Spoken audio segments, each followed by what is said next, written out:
There is a world.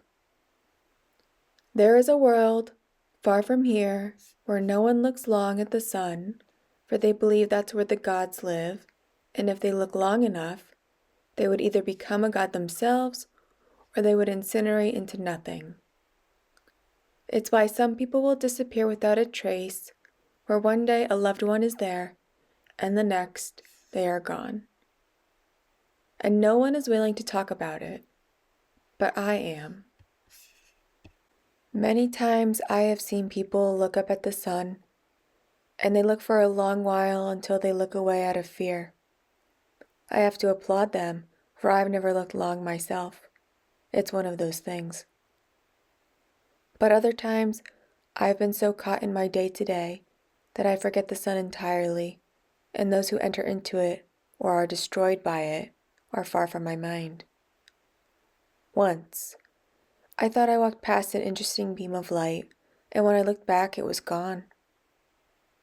I couldn't help but feel I walked through the last steps taken before someone became a god.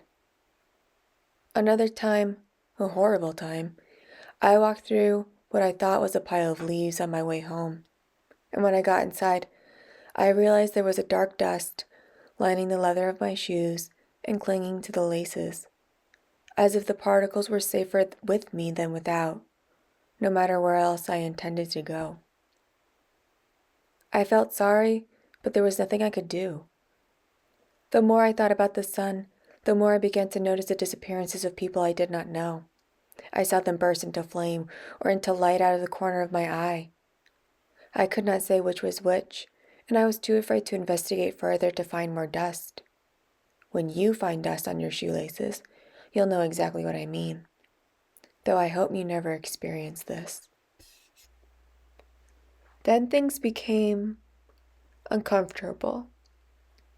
One day while walking down the street, I thought I was watching a man being mugged, and my breath caught in my chest, and before I could say or do anything, one of the attackers grabbed the poor man's head back, and the other pulled his eyelids up, forcing him to look at the sun. There was a flash of light, and then they were all gone.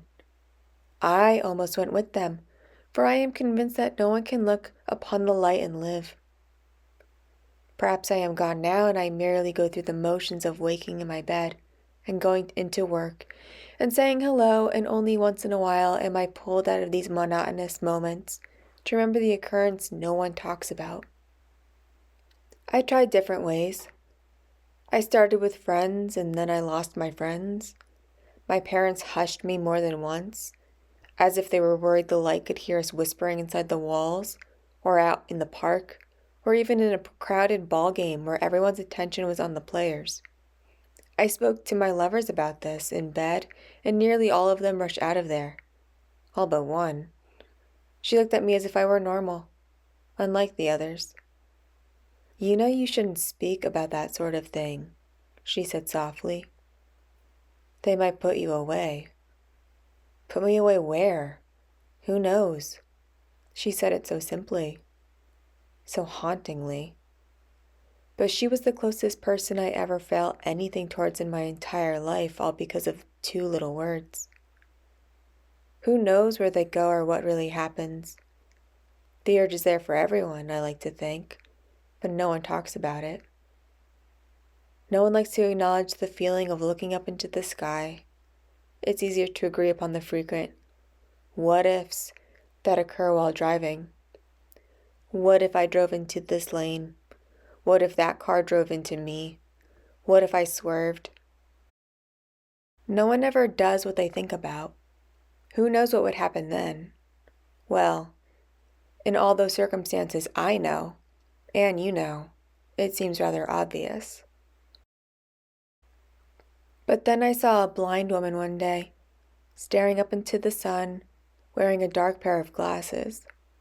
I was about to warn her before she burst into light, but then she didn't. She kept walking. She walked right past me, and I had to ask, "I'm sorry, ma'am, but have you ever looked up into the light before?" "Once," she said with a smile. "I ended up on another world." "Which one?" "This one." "But you weren't born here?" No one is born here, sweetie, she said. Didn't your parents ever tell you? She walked away and I caught my reflection in the building to see that I was wearing a pair of dark glasses, the same as the blind woman's. But when did I first leave? When did I look at the sun? I'm sorry, listener, but somewhere along this, that far world I spoke about has turned beneath my feet. If you look too long, it might do the same for you. And though I am here, I have no idea how to get back. Maybe a second look will be one too many.